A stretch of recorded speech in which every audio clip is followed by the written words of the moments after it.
Welcome to the Black Duck Revival Podcast. I'm your host, Jonathan Wilkins. I'm excited to have you join me as I speak with a fascinating collection of folks, all of whom have in common that they've made a way for themselves by finding an intersection between thoughtful consideration and the tactile work of getting their hands dirty. This is an examination of intention, capability, and craft. It's where philosophy meets the blue-collar work ethic and where I find real value.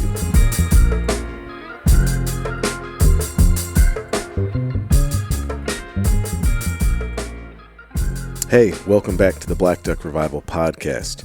This week, I'm joined by Professor Scott Giltner. Scott is a professor of history, he is an author, and he is a new friend. I started talking to Scott a couple years ago, I guess, when I came across his book, Hunting and Fishing in the New South. I did an email type interview with him and published that on my website, and shared on social media a bit about this book and how important I thought it was. And that kind of precipitated some more folks getting a hold of that book. That was really like an academic text that was written, quite some time ago. I think it actually sold out and they had to do a second printing, and it kind of reignited a passion for some of this subject matter with Scott. He came down to the lodge. We got to hunt and cook and hang out for a few days together. Got to take Scott on kind of his first hunt as an adult.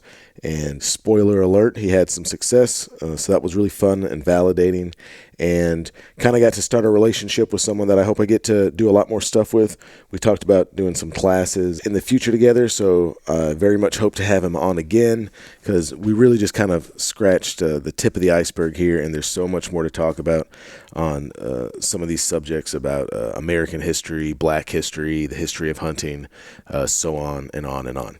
So please enjoy this episode of the Black Duck Revival Podcast with Professor Scott Giltner.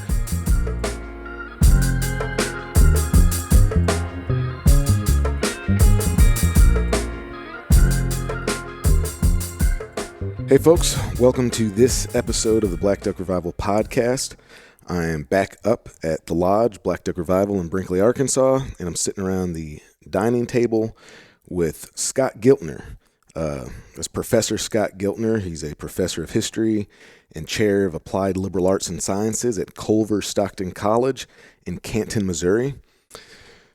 You might have heard of him before. I did an interview, like an email interview with him a couple years ago. He's also the author of a really fantastic book called Hunting and Fishing in the New South. It's Black labor and white leisure after the Civil War. He was a guest on the Meat Eater podcast. He really is kind of in this area. He's like one of, if not the foremost authority on it. But we've been talking back and forth for a couple of years.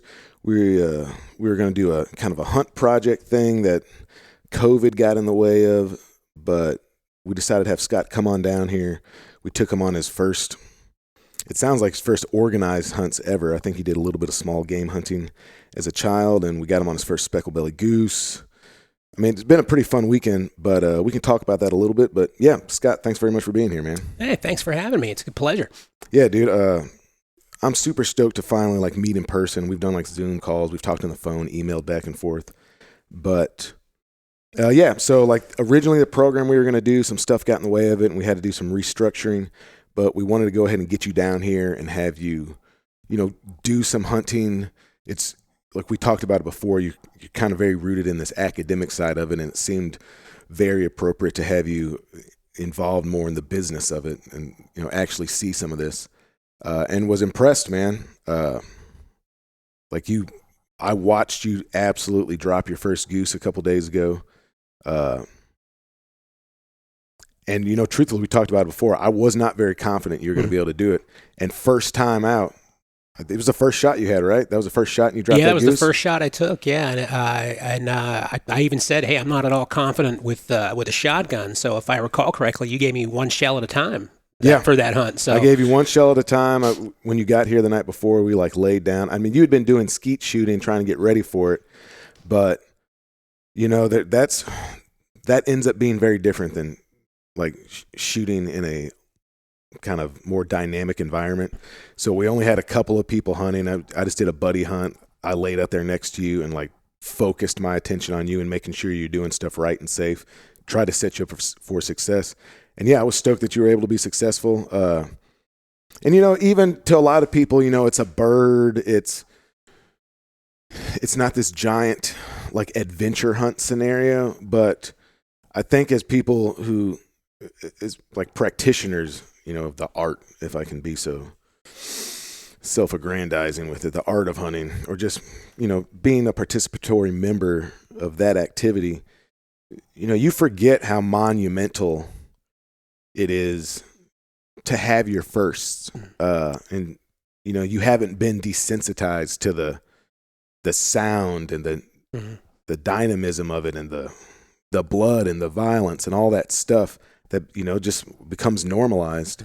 But yeah, man, I'd really be interested to just kind of hear your take on it. We're going to talk about your book and your work and all that other stuff, but I'd love to hear just, like you tell me, like, what was it like, man? You had to ride, you had like 2 layovers, you travel all day, you get down here, we hang out for like an hour and a half. And then the next morning, I've got you out in the dark next to a grain silo, getting ready to see this spectacle of snow geese and specklebellies.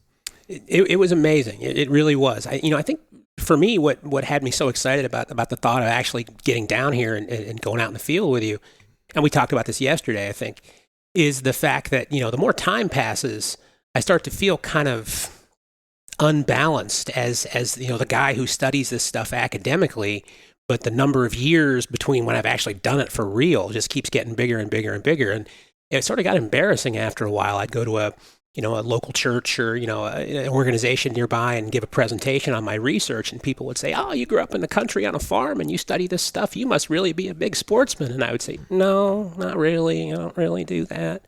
And it was kind of embarrassing after a while. So it was nice just to get out there and do it and sort of get the real world application of what I've been talking about. But then, like you said, I wasn't prepared for that feeling. When I saw that I dropped that spec, I mean, I'm sure you remember, I shouted.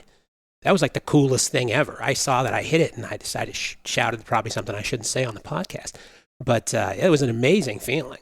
And it's just to feel like, hey, this is something I'm capable of doing, which I didn't know if that was the case or not. So it was kind of cool to drop a bird and say, yeah, I did that. That's something I can do, and I can do it again. Hopefully. Yeah.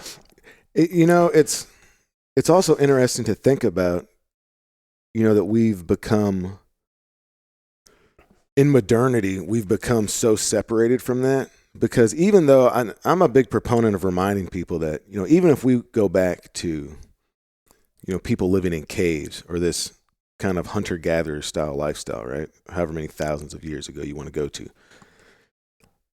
Everybody wasn't a hunter, right? You had specializations. But I think the more we've entered this idea of modernity, and I'd say like post-industrial revolution, we've really removed the familiarity with death from a lot of people, right? So like if you go back to the Civil War, right?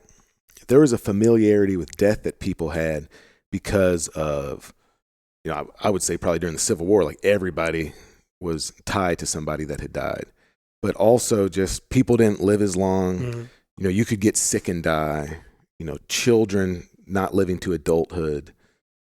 And then just a familiarity even with like the way you obtain meat, like the, people around you are hunting, or you're going to the butcher and they're, actually chopping up stuff that looks like a mammal, and they're breaking that down into these cuts of meat. And we've been really kind of removed from those processes to the point now that yeah, man, someone could go, as we've talked about with you, probably 30 years? Mm-hmm. Like you haven't, to say this bluntly, like you haven't killed anything in probably 30 years. Yeah, that's it. And it's I think we put a lot of value on hunting and killing big things, and that somehow think that smaller animals or animals that we see more commonly, that it's a lesser experience. And yeah, I think your experience proves that it's not, and hopefully this is like your gateway drug, it's kind of like the first one's free. And now you've really got to put the effort into becoming proficient if that's something you choose to do.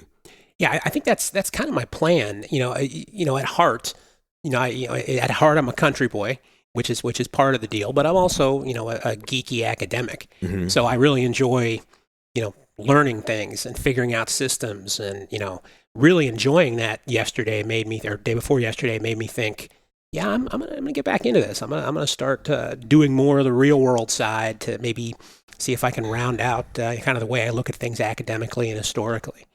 And I think part of it is maybe about kind of what you said. I've been thinking a lot about this the past couple of days because we've talked about it a lot, sort of philosophically, how people look at feeding themselves. And it's one of the illusions of the modern world, I think. We've somehow imagined that, we don't survive by killing because we get it at a grocery store. And people just sort of lose sight of the fact that there's no difference, I guess, between there's a difference in terms of how you do it, but you're killing something to live, and we package it in grocery stores and pretend we're not doing it. Mm-hmm. And it's dishonest. It's an illusion, and it's kind of interesting to me to get back into the field and see and do that and remind myself that I'm part of this system and to have no illusions about how it operates. Yeah, and it's there's a lot to it for me that is just involving that. Like, look, I'm gonna make some assumptions, right? I'm pretty sure you're never gonna go to Africa and like kill an elephant, right? Probably not. So, I think when people think of hunters, they think of like a couple images come to mind. It's like some guy in like a black and red checked shirt and a orange vest, that ties a deer to the bumper of their Packard. Or they think of this kind of like this historical idea of like the great white hunter, like this kind of Western European, almost aristocrat that's like down in sub-Saharan Africa, and they're wearing like khaki and linen, and they're killing these examples of this like kind of giant charismatic megafauna, right? Hippos and lions and tigers and bears, oh my. And for different reasons, both of those kind of ideas are problematic. But again, to think about the idea that everyone's not designed to or supposed to be a hunter, but they can at least be aware that they're participating in these kind of inherently violent cycles. Mm-hmm. And people have talked about this ad nauseum, but the idea that if all you did was eat plant-based stuff, every time these giant combines, and you've seen, like we're in an agricultural area. We were hunting some stuff yesterday that we were able to hunt because they had finally got in there and harvested this grain. You run one of those giant combines through a field, I mean, small mammals, mm-hmm. insects, birds. Like you saw those snipe that were living in that stuff. There's killdeer. There's any number of things. Like they're all getting killed, and they're getting mm-hmm. like ground up and, like this mechanized kind of nameless, never seen sort of weird destruction of life. Mm-hmm. So, and I'm not even trying to be overly romantic, and there's no demonization towards anybody about that. But yes, these cycles exist, and it is disingenuous, and it's an illusion to pretend that we're not participating in it. Like Saran wrap, there's a whole lot that comes between.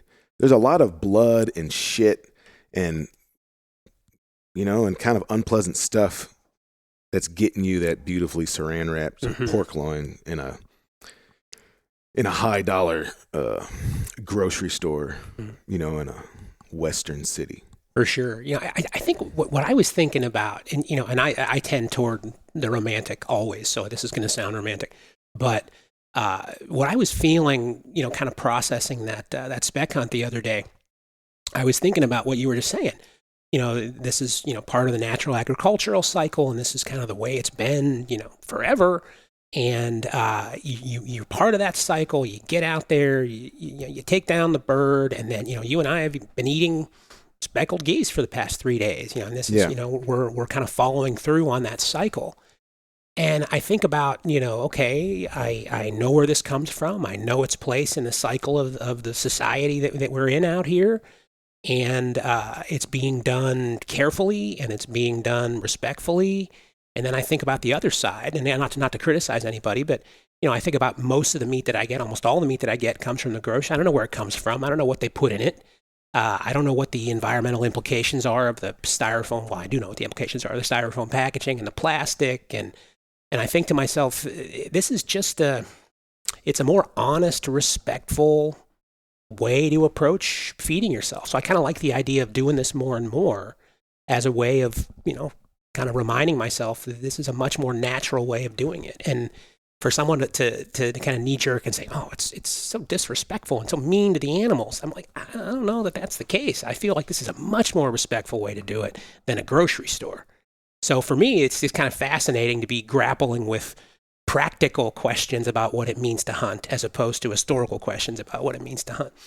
Yeah. And, I think so look, this conversation we're having about sourcing and food and, kind of alluding to like organic food and ethically sourced and all that.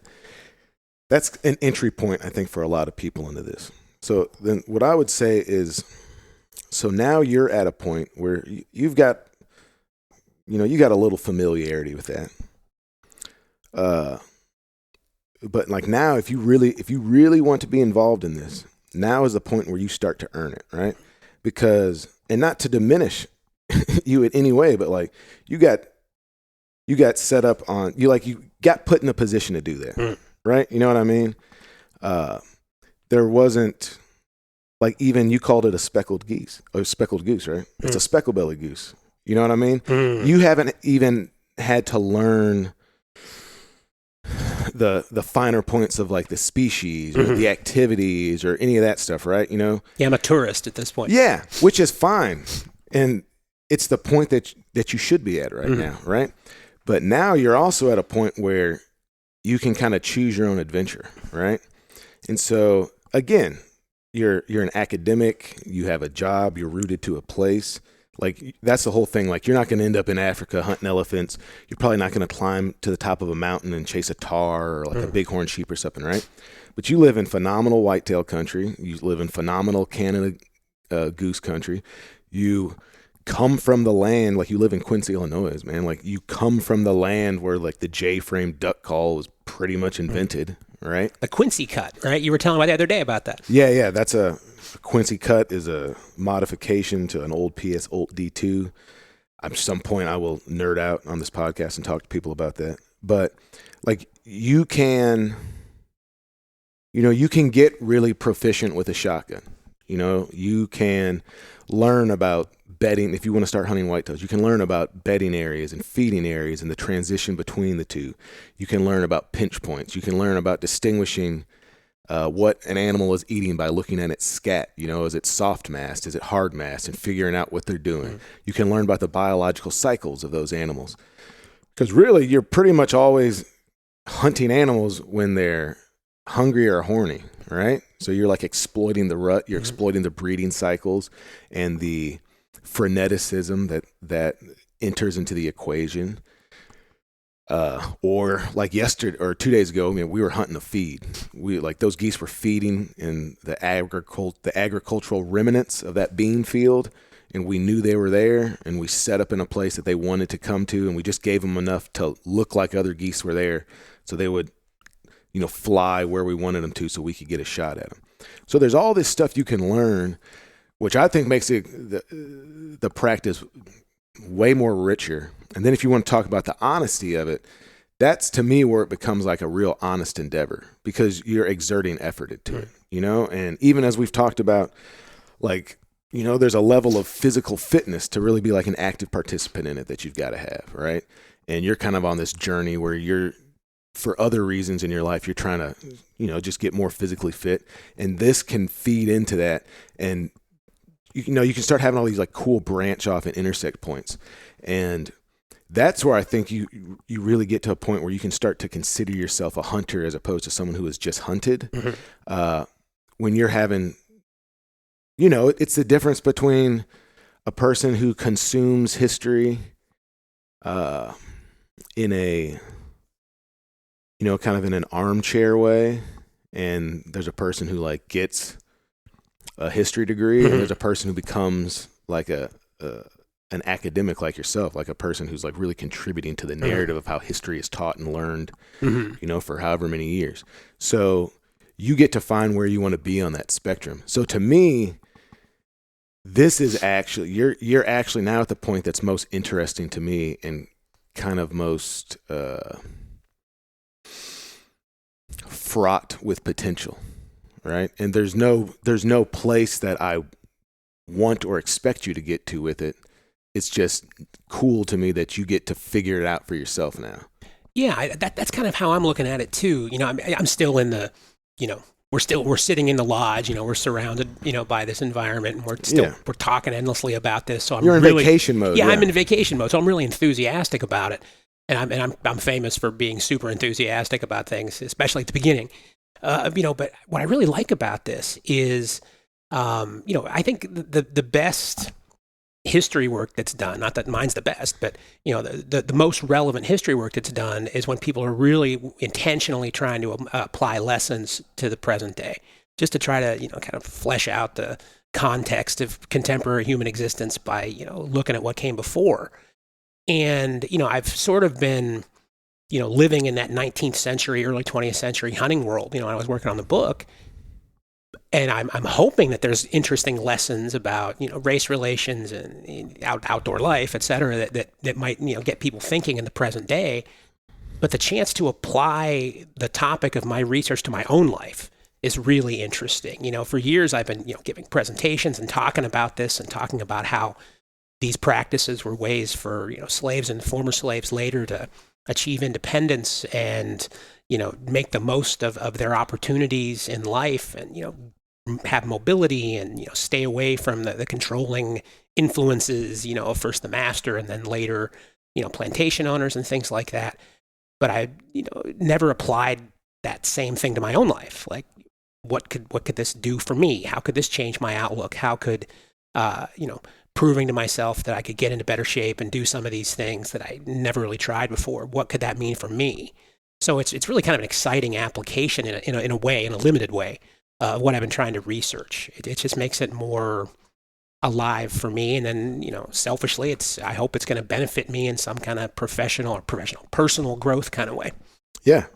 Man, that's actually a fantastic segue into, I'd love to just kind of let you talk a little bit about the work you do, what your areas of focus are, and with the understanding that this book that, you've kind of had this, dare I say it, revival of interest in, right? This is a book you wrote 14 years ago. Yeah, 2008 it came out. So 13 years ago. Yeah, 13 years ago. And it's in our conversation, it kind of seems like it has informed some of your current work, but you'd moved away from it a little bit, and now you're having this opportunity to kind of revisit it. But I'm interested in what you're teaching now. I'd love to talk a little bit about this idea of like revisionist history, and then talk about this text and some of the pretty fascinating stuff that you have uncovered and compiled and learned about. So I guess I just said a whole bunch of stuff, but man, if you would maybe just talk for a little bit about when you're teaching right now, what are you teaching? What are your areas of focus? What are your areas of expertise? Because it's all very much rooted in like American history, right? Yeah. So, well, when I went to grad school, I was I'm not even sure really how I got into this particular interest, but just through classes I had taken at Hiram College when I was an undergrad. I had a lot of classes that dealt with race and ethnicity and things like that. And I knew I wanted to study something in those areas when I went to grad school. And I thought at the time that there would be this really exciting and not well-traveled road of studying sports. Well, there's a lot of people studying sports. It's a huge established subfield in American history. I just didn't know that, because I was 20 and didn't know what I was doing. So I went to graduate school, and the attitude from some of the professors I was working with was, if you want to package yourself as a sports historian, okay, we can do that. What do you want to study? And at the time, I was enrolled in this seminar on American slavery, and the professor that was teaching it encouraged me to, maybe the starting point would be pick up the WPA slave narratives, these interviews that were done in the 1930s with surviving slaves. Just kind of read through those and see, do you Hold find... Hold freeze frame real quick. Because, that's academic shorthand. So, sorry. WPA, Works Progress Administration, this is Delano Roosevelt, right? Yeah, so during the Roosevelt administration, the Works Progress Administration was this huge, federal jobs program designed to help combat the Great Depression. And one of the small slices of the WPA was called the Federal Writers Project. And that included support for, playwrights to write plays, authors to write novels. Like some of John Steinbeck's classic stuff in the 30s came out of the WPA, and John Dos Passos wrote the American Trilogy with WPA funding. But one of the things that some genius, I think, thought of was, we have a lot of people that were former slaves, and they're very old, and they're going to be gone. So we need to dispatch people to interview them and record their stories. Yeah, and recording had kind of just got to a point where, by our standards, it would be arduous, but it become mobile, right? Yeah, so there's these... transcripts, and then, a smaller number of actual recorded interviews, but these great narratives taken by people that lived through slavery. In most cases, they were pretty young, when slavery ended, but it's a really good source for historians. And I just sort of started reading through that, and I got it in my mind that I was gonna do research on slave boxing, because I thought that would be a really interesting topic, and it is. But what I found was I couldn't find sources on that. I couldn't find much discussion of sports, which kind of makes sense. I mean, you're a slave. You don't have a lot of time for that kind of thing. But I thought what I could find would be really, really valuable. I always tell my students, you got to be wary of academics who get too elitist. There's always that tendency in academia, like, don't study this popular thing, or, don't study sports. You go back far enough, it's why are you studying women? Why are you studying African Americans? There's always this sense that, it's kind of elitist view. It's still there. It's not as bad as it was, but it's still there. So I just thought, no, I want to go against that. I tell students, like, if something's important to people, like a large group of people, of course it's worthy of study. Absolutely worthy of study. There's no point in separating high culture and low culture, because more people exist in sort of the low culture side of things. So it almost cuts a slice of humanity off if you say, if it's a popular activity, you shouldn't study it. So I've always wanted to study the popular stuff. That's why I gravitated towards sports. It's probably more indicative of like the mean, like the average. Yeah, too, right? I'm interested in how people live. For me, that's what really is interesting. Like, what are people actually doing? What were their life like? And, what made them tick? This is like a kind of a Studs Terkel kind of like historic interpretation, right? Yeah, I mean, I'm interested. I like ideas too. I'm an academic nerd, but for me, it's really about where the rubber meets the road is where people have lived experiences. Mm-hmm. So the more I was reading these WPA slave interviews, I wasn't finding sports being discussed specifically, but I was blown away by just the endless discussions of hunting and fishing, and not just in a hey, I went out and we caught some fish and it was good and we had food, which was hugely important, for an enslaved person. But a lot of times, and you certainly found endless descriptions of practical, I had food, I took care of my family. But you also would find occasional mentions of, I went out and I hunted and my master didn't know that I was out doing it. And I brought a bunch of meat back and I fed my family and he didn't know anything about it. And man, I felt free. Like, you'd find those kind of descriptions. And I think I mentioned this when we were doing the podcast before. The one that really got me was an interview with a former slave named Charles Ball. And he wasn't in the WPA interviews. He had written a book in the 19th century. And he talked about, buying from some white peddler who happened through the community where he was a slave. He bought this old shotgun. And he talked about, cleaning this thing up and getting it back in operating order, and then stashing it in a hollowed out tree in the woods. And then whenever he could, he'd sneak away and go hunt with it. And I'll Is never this while he was enslaved? he was an enslaved person at that time. Okay. Yeah. And So he's on all sorts of levels because he's doing stuff that could get him killed. Oh, absolutely. Just for having that gun. Yeah. Yeah, absolutely. I mean, there's this sort of the myth of the plantation huntsman, like the loyal slave huntsman, and that shows the loyalty of the slaves, et cetera. And a lot of larger plantations did have huntsmen, but there was no expectation that the Southerners had that this was necessarily a good idea. In most states, if you wanted to put a gun in the hands of a slave and have them serve the plantation or farm in a formal capacity as a huntsman, you had to pay a bond to the state. The assumption was this could really be bad, and you're responsible for this. So if you want to do this, I saw one case where a guy had to pay like $500 to allow one of his slaves to have a gun, which is an extraordinary amount of money. And if you're cutting your food bill in half, with that, I guess it's worth it. So this was, potentially a really divisive thing. Kind of lost my train of thought there. But the point I was trying to make was, for Charles Ball, who said something like, for the first time in my life, I was living well, feeding my family, and feeling like an independent man. And I thought, well, this is way more than just a sport or way more than just feeding yourself. This is independence. This is mobility, freedom. This is the ability to disobey.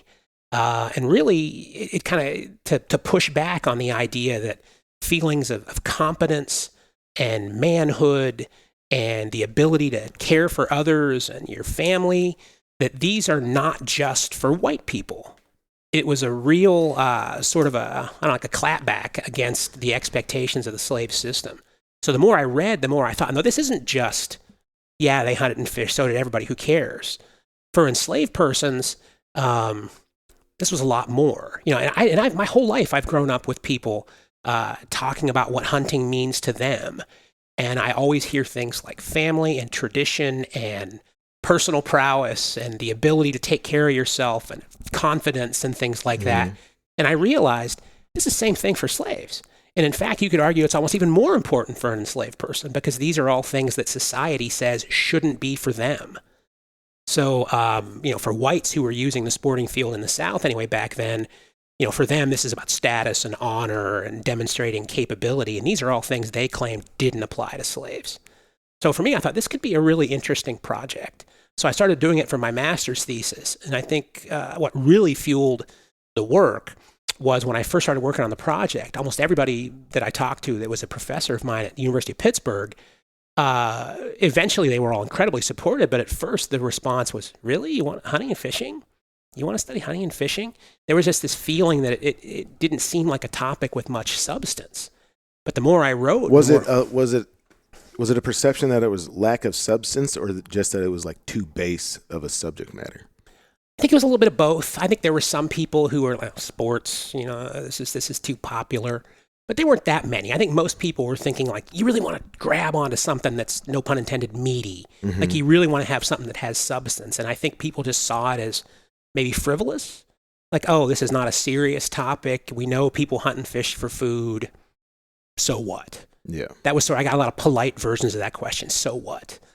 But the more I read on this and the more I started doing the writing for the master's thesis, I started to think this really is kind of a window into the fundamental kind of clash in the 19th century South about a system that claims that people of color can't be independent, can't do for themselves, shouldn't do for themselves, and then shouldn't enter into a white world of honor and privilege and masculinity and things like that. And, enslaved persons who were doing that, especially those who did it without permission, clandestinely and things like that, I started to really think of this as kind of raised middle fingers to the slave system. And then I started doing the research into the post-Civil War period, and it became even more apparent that now that slavery was over, it really is fundamentally a clash of what do we think hunting means. And for 19th century Southerners, hunting was a white phenomenon that primarily served economic and class and kind of personal aggrandizement purposes for those who indulged in it. And there really was no room in that world for people of color except in the subordinate capacity that slaves had always been in. So to me, it's about a struggle for independence, a struggle for asserting your right to take care of yourself and take care of your family, and engage in activities that are being denied to you. Why can't an enslaved person, make a sport out of hunting and fishing? Why can't they find it fun and a source of skill and competence and independence and a way to, resist the will of the master? Why does it have to be, white people in the South invent this universe of the mythology of hunting, but none of that applies to people of color? That just didn't make sense. So I thought this would be a good way to kind of position this story as a key point in that debate, if that makes sense. And then, so you're kind of talking about it during periods of enslavement, but then the book you wrote is actually about what came after. Yeah. Right? In the postbellum. And so everything you just said, and to some degree this would be applicable to, before the Civil War, but you're also looking at it's a means of economic upward mobility too, right? And I think that is probably central to a lot of the prohibitions that we then find coming in place, and a lot of the source material you found with straight up people saying like, I can't find enough former slaves to work my fields because they're all out catching fish and hunting and feeding themselves, and they don't need to work for them anymore, right? Yeah, it was really interesting. The question that I was kind of primarily trying to figure out was, okay, it seems like under the slave system, most slave owners were comfortable at some level with enslaved persons periodically hunting or fishing, because it was a way to save money on food stores. It was a privilege to be granted, and I've read plenty of accounts of slave owners who saw it as almost like a kind of a noblesse oblige, kind of old school European thing. Like, I can grant this privilege to my slaves to hunt and fish and improve their life at home, and they'll love me for it. That kind of thing. Yeah, it's their carrot on a stick. Yeah, exactly. Degree. And then from the slave side, it was a question about carving out distance and independence and resisting the rules when possible. And I wondered, okay, once slavery ends, what's that going to look like? Is this going to be seen as a who cares situation? Are former slave owners going to be, still in favor of this? Like, what's the landscape going to be after the Civil War? And what I found was former slaves had options. Now that they were freed, and one of those options was, I'm not going to, for example, I'm not going to sign a sharecropping contract with you. I'm going to get out there. I'm going to feed myself and my family through my own efforts, and I'll do it myself, and I don't need you. And that was completely unacceptable to Southern whites, because the agricultural system of the South was utterly dependent upon black labor. So this was, kind of a direct threat to the system. Yeah, and we're talking about, just to be specific, we're talking about after the Civil War. So, you have black laborers working for white plantation owners, forced unpaid labor, right? And then after the Civil War, they still need the labor to continue in that agricultural operation. So then you enter into this sharecropping kind of company store type model that kind of takes root for the next 100 years. Yeah, absolutely. And then what I found was it didn't take long for the narrative from former slave owners to turn into sort of using the fondness that former slaves had, or the dependence former slaves had on these activities to improve their lives, to use the racial stereotypes to turn that into kind of markers of racial inferiority. Like, these lazy former slaves don't want to work. They just want to go out and hunt and fish. They just want to have an old cane pole, walk around barefoot and catch trash fish. Yeah. But, and I'm not saying this was a light bulb moment for me, but it was a little bit of one. Just the past few days, of us kind of driving around, checking out fields, scouting spots, going on the spec hunt and things like that. It's a hell of a lot of work. And to think that somehow somebody's saying, hell with working for you, I'm going to go do my own thing and take care of my family myself, is a sign of laziness. It's kind of mind-blowing to me. And to be clear, what we're talking about is, I feel like the side you've seen in it the last couple of days is really easy. It's there's a real element of privilege involved in it, that I'm getting to the point that I have access to now, like hunting private fields. And yeah, I mean, like we're hunting stuff where there's not competition, right? And we're scouting, I've got like quotation marks on that. We're scouting, but like we're just we're just driving around and seeing if birds were using these fields yet or whatever. That's very different than, say like when I was bear hunting and I'm just trudging up and down and like in these mountains we have in Arkansas, just looking for piles of shit. You know what I mean? But yeah, I mean, there's just what you've seen is at least the investment of time. Yeah, and the sense that on the one hand, former slaves continue hunting and fishing and expand it as much as they possibly can. Plenty of slaves were denied that privilege, and if they did it, they risked punishment. So there is this sort of kind of explosion of former slaves in the sporting field after the war. And it's treated as a potential catastrophe. It's a central part of the labor question, as they called it back then. How do we make sure these now freed people continue to work for us? And eventually, what they start to identify is what's allowing them to be independent. And one of the things that was allowing them to be independent was unfettered access to fish and game. So, what I thought was really interesting about that side of the story was, the longer the kind of post-war period ticks on and the more complaints about hunting and fishing emerge by freed people, the more you start to see Southerners start saying this, well, maybe we do need to accept a conservation system, because the South was incredibly resistant to conservation laws. There were conservation laws in place in the Northeast and in the West well before there was a system in the South. There was just this sense that poor white Southerners had, hell no, we're not gonna accept these limits on our rights. Yeah, there's probably a lot too of, and that still is very prevalent in the South, of distrust of like the northern federal government and them imposing rules because, and then because right after the Civil War, when you had enforcement of federal regulations, still maintaining like Union troops. I think a lot of white Southerners felt like they had just experienced a brutal war, right? And there's a tremendous loss of life and destruction of property and all the shit that comes with war and like payback and pillaging and whatever. And then their entire way of life is being restructured, like a lot of people don't even realize that, in the 5-10 years after the Civil War, you had elected black representatives and, like kind of, it was a large juxtaposition to the last 400 years. So yeah, there probably is that too.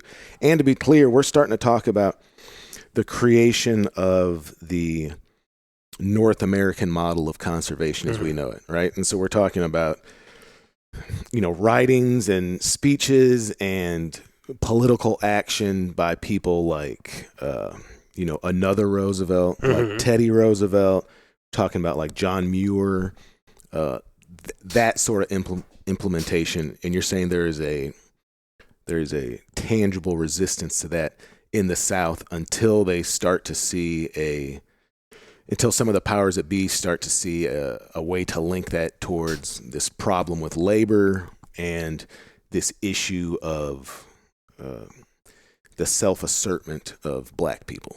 Yeah, for sure. I mean, that was sort of what I was looking for. The story was kind of moving in that direction. It seemed to me that was a connection that was going to emerge, and then eventually, once I started to find it, it became more and more obvious. Like I started to dive into game commissioner records from South Carolina from the early 20th century.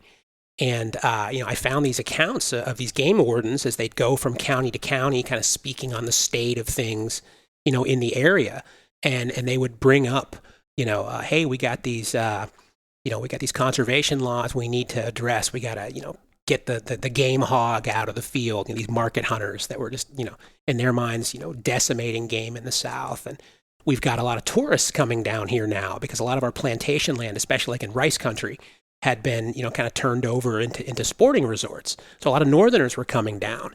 And so there's big money in this stuff. And if we want to benefit from the presence of game and the money that comes from sporting tourists coming in, we need some rules. So in South Carolina was trying to get a resident and non-resident licensing system set up, trying to put penalties in place, for poaching and things like that.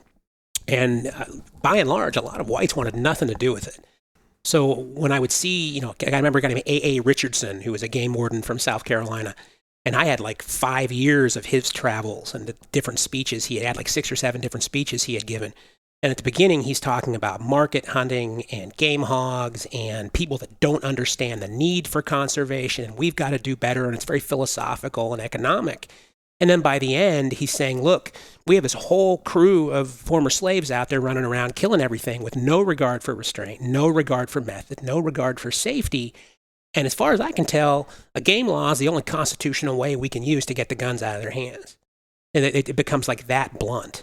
So I started to realize it, not to sound cheesy, but at some level in the South, the conservation movement is partially about racial conservation as well. Mm-hmm. They kind of dovetail together.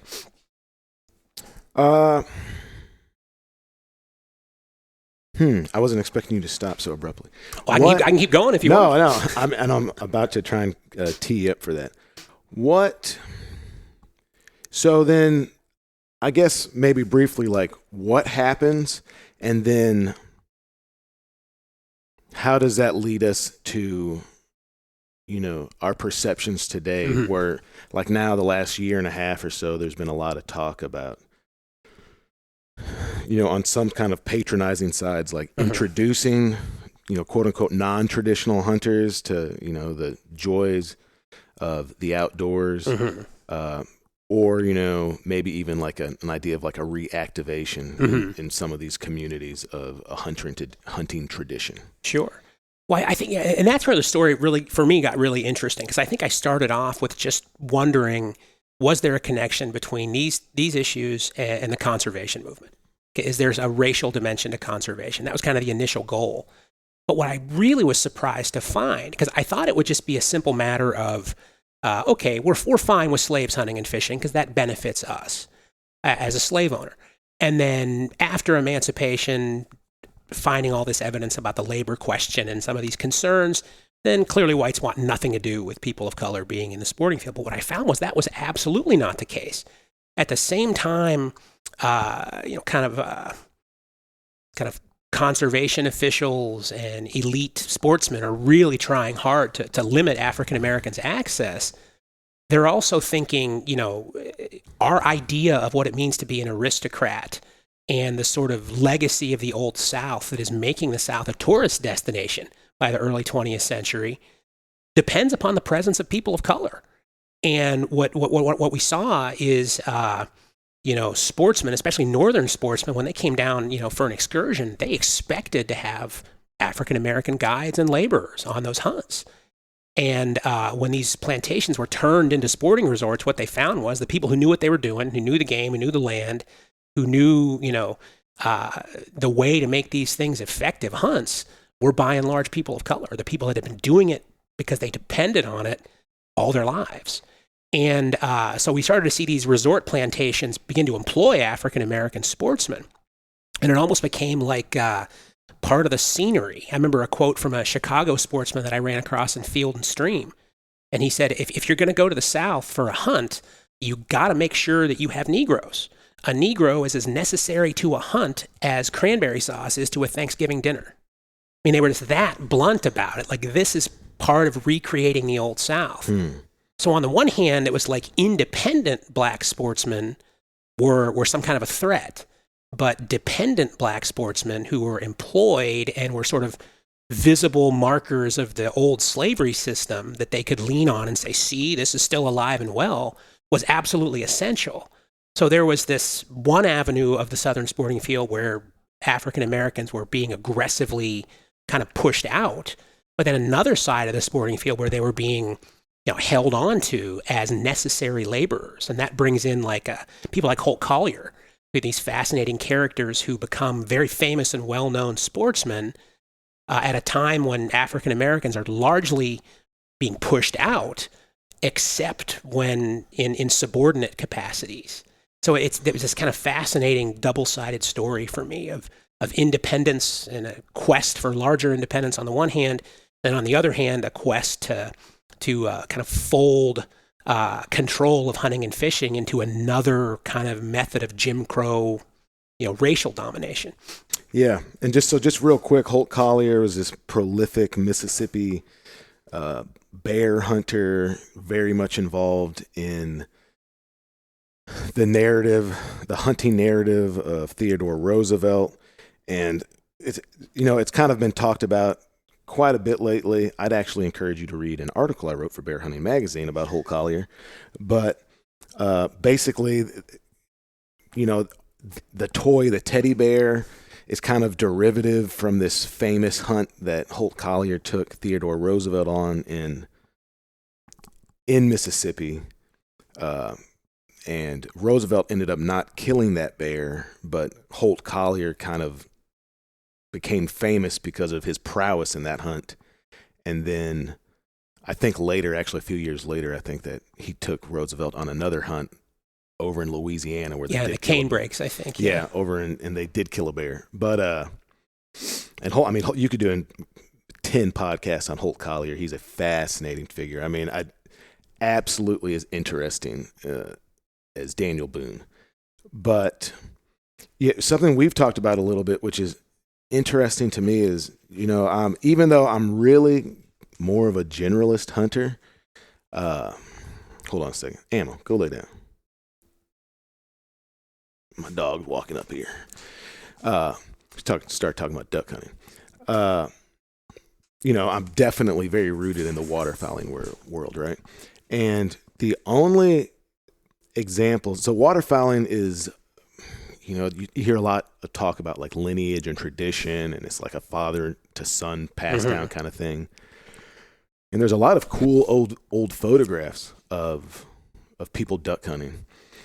The only times I've seen old photographs of black people involved in duck hunting have been like these pictures in North Carolina where there's a deep waterfowling tradition of like these black butlers in like white kind of tuxedo waiter outfits, like serving, like hot drinks or hot toddies or something to white hunters, like in pit blinds that are waterfowling, right? So it's playing in all sorts of things, or this idea of like guided waterfowling being this really catered to event, and then you still had these really weird racial stereotypes and systems in place in that. And then also, like, if you talk about Arkansas in particular, something we're known for in this region is this like World Duck Calling Championship. As far as I know, there's only been one person who ever won that was black. But most of the old photos I see they used to have a duck picking competition, and it's black people picking ducks, who can pick it the fastest. Because and even still now you'll find that to where that's a means of, economy for folks, is like plucking the ducks and preparing and kind of doing the messy rest of the work for people that have more means. But so I've seen those two photographs, and then you were telling me about like a postcard or something where it had a black person being depicted like swimming back with a duck in its mouth as if they were like a dog, like retrieving the ducks for people. Yeah, it was a watercolor postcard, and it had the white sportsman, in the flooded woods, in the flooded timber, and hiding behind a tree, and he obviously had just shot a bird of some kind. And then in the background in the photo is his black guide, and he's paddling back with a duck in his mouth. And those sort of images were extremely common, and I didn't expect that. I found, it's almost like you name it. Like you open up Forest and Stream from the late 19th century, early 20th century, and you're gonna find discussions of Southern hunting and fishing, and there's gonna be depictions of African Americans in subordinate positions. In many cases, sort of intentionally curated subordinate positions. And one of the ones that amazed me, there's this kind of long stereotype that exists in these circles that that African Americans have this inherent connection to small game. Mm-hmm. And that's has always been used by whites as kind of a marker of inferiority. Like, oh, well, whites pursue deer, catamount and whatever. And African Americans, they pursue possum and raccoon with their limited tastes, or, whatever the racial stereotype is. Nocturnal stuff as well. Yeah. And, if you think about it, it's like, well, African Americans go out there and hunt at night because that's some weird thing about it. No, if you're busting your ass 100 hours a week to feed your family and you're trying to do this on the side, or if you're a slave trying to do it on the side, you're going to rely on nocturnal methods. How can I get out there, set some traps, and then come back home and go check them later? I mean, you're going to rely on whatever method works. Mm-hmm. So this sort of narrative that emerges in the 19th century, at least in the South, that only certain hunting methods are acceptable, only certain hunting methods are worthy. In part, that's a racial thing in the South. That construct is sort of dividing the way white people hunt and the way black people should hunt. And then it's almost like the conservation laws that emerge in the South and the Jim Crow laws that emerge in the South are designed to make sure that happens.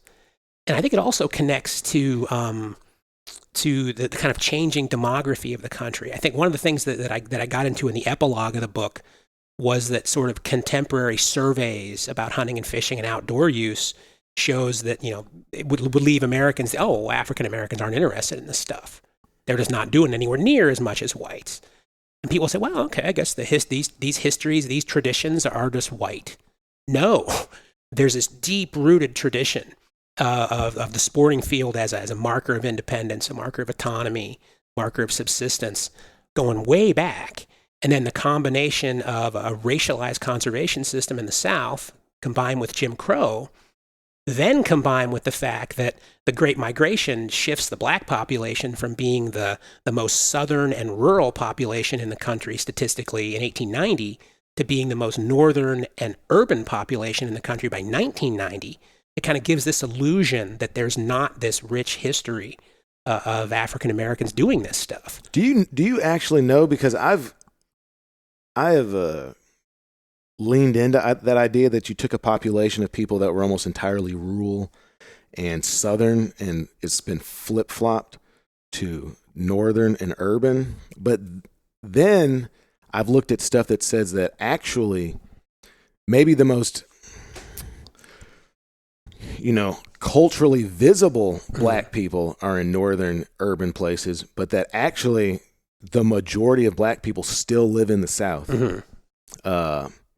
And I'm not sure about like rural versus urban, mm-hmm. but I think that most black people in the country actually live in the South. I think it's more like 55-45 or something. Yeah, and it's always been right around there. Like 1990 was the year I saw in the census where it said it indicated that it had become majority urban. That may have ticked back down again. Yeah, with the Atlantas and stuff, mm-hmm. it might have flopped a little bit too.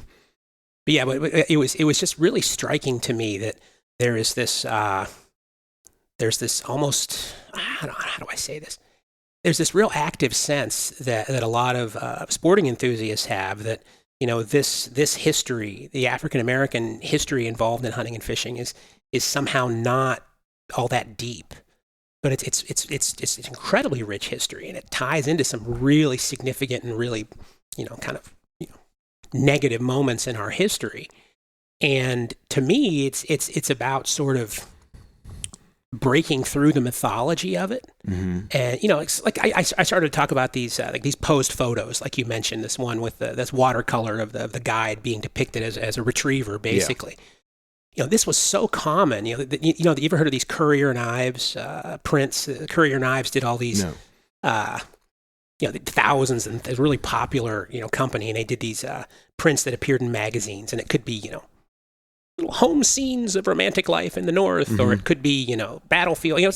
Artists did these nice scenes. But one of the most popular themes in the late 19th century was Southern sporting scenes. Okay. And it was really common to depict African Americans in extremely negative, stereotypical ways in the context of the sporting field. There was a running, kind of a running theme in I'm not sure what magazine they were now that I think about it, but there were these Currier knives prints, and the theme was the Coon Hunt Club. And the idea was it's a black hunt club.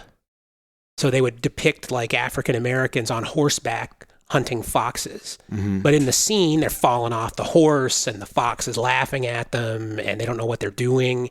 So it's almost set up as like a marker of inferiority. I have one that I think I use in the book that shows two white sportsmen, and they're clearly dressed in what at the time would have been recognized as like, you're some dude from the north who doesn't know what he's doing. You're like a sporting tourist. Yeah. And they accidentally shoot their black guide in the butt, and the guide's flying off the boat into the water, with a shot in his rear end. And the idea was this is a humorous scene, so depicting African Americans in subordinate ways or in humorous ways or disposable ways. Yeah, disposable ways. Yeah, there's a real sense of your humanity is in the Jim Crow era now is as valuable to us as your service. Beyond that, not much. I always go back to something that this isn't about hunting and fishing, but there was an incident in Memphis. It was like 1882 or something like that. This guy knifed to death two black passengers on a streetcar, and he was arrested and pulled before the judge. And the judge asked him, why did you kill these two men? And all he said to the judge was, black life is cheap now. The idea was they're not slaves anymore, so what value do they have? Well, for a lot of elite sportsmen in the South, their value was in the sporting field as laborers, as kind of visual reminders that white over black racial hierarchy is still alive. And they took that image and they sold it to the rest of the country, and it made the South an incredibly popular sporting destination. And the one that blew me away the most, I found records from a gun club. I can't remember if it was the Medway Plantation or the Kinloch Gun Club. It was a gun club in Georgia or South Carolina. And I found their kind of published rates for the services they offered. And on their form, it gave the wage, or not the wage, but the cost to go on an excursion with white guides, and then a cost to go on an excursion with black guides. And it was more expensive to go on the excursion with black guides. Because it was kind of like an added level of entertainment? Yeah, entertainment or authenticity. Like if you go to the South and spend big money on one of these really aristocratic hunting excursions and you don't have people of color serving you, did you really go to the South? Something like that. Yeah, it's like that Gone with the Wind kind of romanticism. Yeah, exactly. So I think there's this real kind of split that emerges. On the one hand, hey, African Americans working and people being like Holt Collier. If your work in hunting and fishing is in the service of whites, fantastic. But then independent hunting and fishing, well, that's what we have to go after with conservation laws and gun laws and things like that.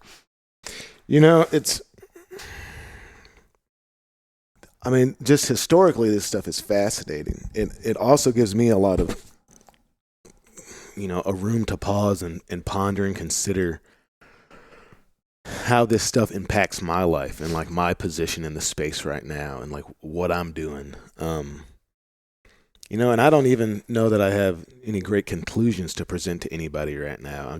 I feel the need to express that it's like a lot of stuff to think about, like this idea about the value of black life or,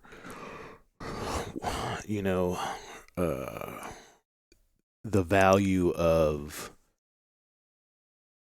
it makes me wonder sometimes about like my perceived value in the space, and is it linked to, I'm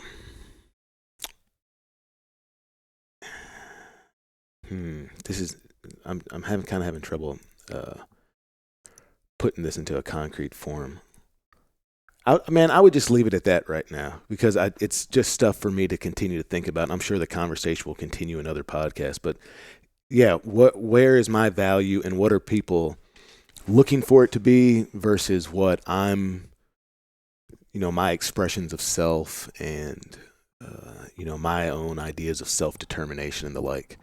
But yeah, I think it's a tremendously you talked about like initially when you were starting to broach into these subjects with other academics or like mentor academics and people thinking maybe it wasn't a meaty enough subject. Man, I feel like we could talk about this for hours and hours and hours. And frankly, we have been talking about this, like over the course of this weekend. This has come up in other ways and conversations we've had over Zoom and on the phone.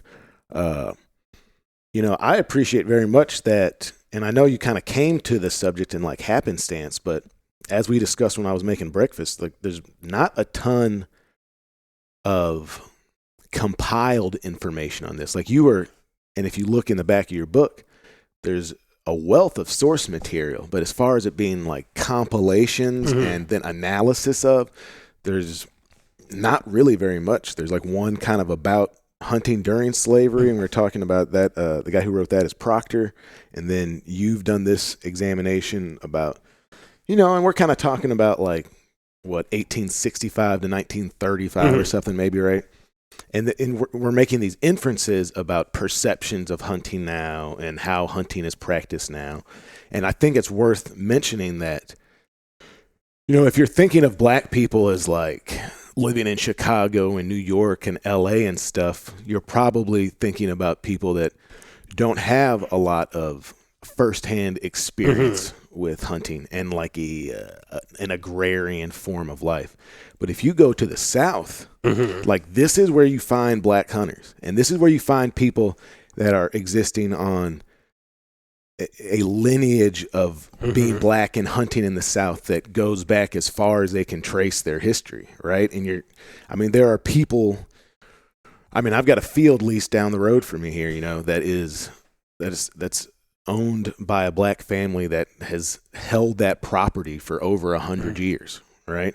And when I first met them, like what they were showing me is their office, and they're showing me all these mounted deer heads. These guys are deer hunters. But yeah, that's absolutely normalized in generation after generation after generation in that family. And if you just, 2 doors down, there's this dude, Tony, and his parents, and they've got like 4 rabbit dogs out there, and you'll hear them go, whoa, roar, roar, roar, roar. These are houndsmen, right? And they exist in that lineage. And so if you're here in the South, that is very prevalent. Fishing and small game hunting and deer hunting is kind of what I associate black hunting with. And then we haven't even talked about this, but when you're talking about kind of what we perceive as aristocratic hunting, and like if we go to the east in the South, further to the southeast, and we start dealing with like plantation culture, because we're in a part of the South where that kind of aristocratic plantation culture didn't take hold as much because it was settled by Europeans or people of European descent later. But, if we get to the Carolinas and Georgia and stuff, where you have these huge plantations and you have like plantation quail hunting as a long tradition, right? Like African Americans are steeped in that history, and they might not have been visible in the publications about it, but, even during, especially during slavery and after, like the people training those bird dogs and that upland culture and the gamekeepers and the managers, those are all black people. Yeah. That's something I think, that is missed generally, and not just with hunting and fishing. Like a good example, it's out of the topic, so I'll be brief here, but like horse racing is a great example of this. So when horse racing really takes hold in the United States, in Maryland, Virginia, and Kentucky at first, these are slave owners, because these are the guys that can afford the horses, afford the equipment, because it's fundamentally what do we do to be like European aristocrats back in the day? This is actually real quick worth pointing out. So there was all different levels of slave owners, right? There were people that had one slave that got passed down through a family or something. But when we're getting to like someone who owned a plantation, because we're not just talking about the impetus for a plantation owner to own slaves, even though it's multifaceted, it's ultimately as an economic driver of their agricultural operation. So you're talking about people that are very, very, very wealthy. Yeah, absolutely. These are what would become like the industrialist class. Absolutely. And, for them, they were very intensely worried about like, okay, I have to, especially in the South, the Southern honor demanded attention to this kind of stuff, especially for aristocrats. And, their thought was, okay, what's the required rich guy costume that I have to wear? And for sportsmen, that would mean certain methods are acceptable and certain ones aren't. I have to have certain kind of equipment. This, style of rifle is not good enough. I've got to, there's all these markers of status. And one of those markers of status, which you've got the requisite labor around you that can make you feel like an aristocrat. And then the same thing was taking place in the world of horse racing.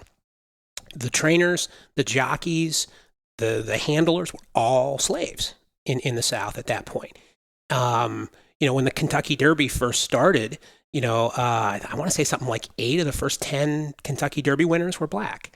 And so this was very much the tradition of horse racing, coming out of the slave South with slave trainers and slave jockeys.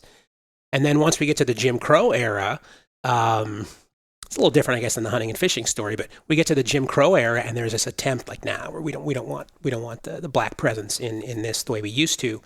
And something like 1920 something is the last time a black jockey rides in the Kentucky Derby until Marlon St. Julian rides in the Derby in like 2002 or something like that. I mean, it's a huge stretch.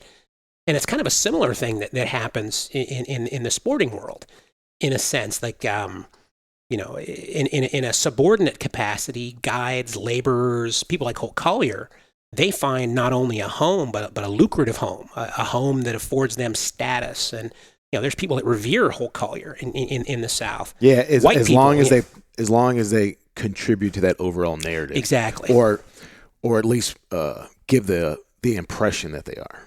Yeah, and because Holt Collier is so exceptional in a sense. I mean, he's a former slave, and he's a recognized Confederate combat veteran because he was a scout.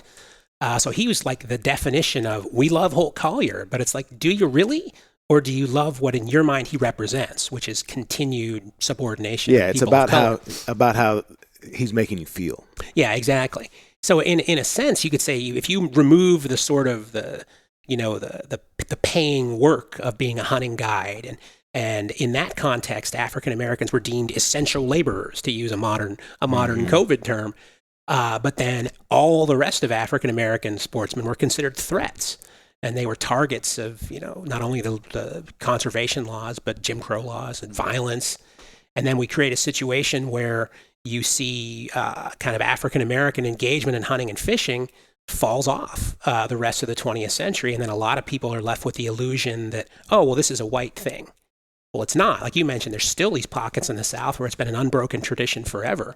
But I continue to meet people that say, I had no idea there was any kind of African-American story in this story. And I think a lot of people don't think of it that way. Yeah, but, and to be fair, you'll meet lots of black people that think that it's, because they're 1 or 2 generations removed from it. And, for their life experience, it's not something that black people participate in. Mm-hmm. But, what I find it so analogous to like swimming. Right. And like even on like TikTok and Instagram now, you're seeing all these like really cool videos of black people, dark-skinned black people, like running and doing these crazy flips into these pristine blue oceans. And it's like folks down in like Turks and Caicos and the Bahamas and the Caribbean and stuff. Right. And so those black people like are born to swimming into the ocean and all that stuff. Right.